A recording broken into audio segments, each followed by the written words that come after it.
Anastasia, a Year 10 student from Carlton in Nottinghamshire, has mixed emotions about going back. I'm scared but also excited to get back to some kind of normal, even though it's not going to be normal at all. Obviously you can't be close to people, you can't really interact with anyone, the teachers have to stay at the front of the classroom. It's going to be really hard. For the vast majority of students, it will still be home learning as before. The government says it wants to get all pupils back into class after the summer holidays. In practice, though, many doubt that will be possible. Some schools we know have already started making plans for September, that possibly it could still be a case of a combination of some face-to-face contact, some remote learning. How do you foresee it being here at the Friesland School? I think that is very likely to be the case, and I think probably what we're likely to see is a phased increase in students coming back to school. We would very much want as many students as possible to come back in September, but I don't think it's going to be straightforward. The way we get back to school life as it was before the virus is far from clear. Monday, though, we'll see the first tentative steps.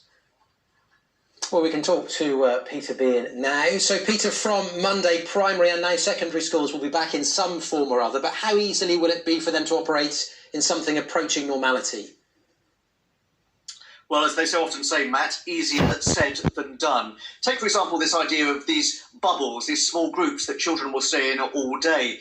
Fairly straightforward in primary schools, you would think, where children have the same teacher for most classes. But in secondary schools, you have children with different teachers and different subjects flitting between classrooms. How will they stay in that same bubble?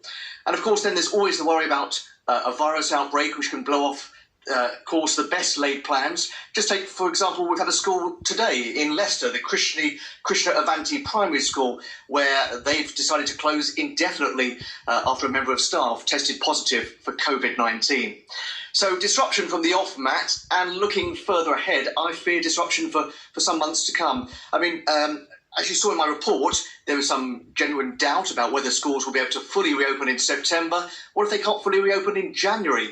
That could filter over into the exam season next year, possibly putting that back to, say, July, or maybe having to be cancelled altogether. So in education, as in so much else, Matt, still very uncertain times.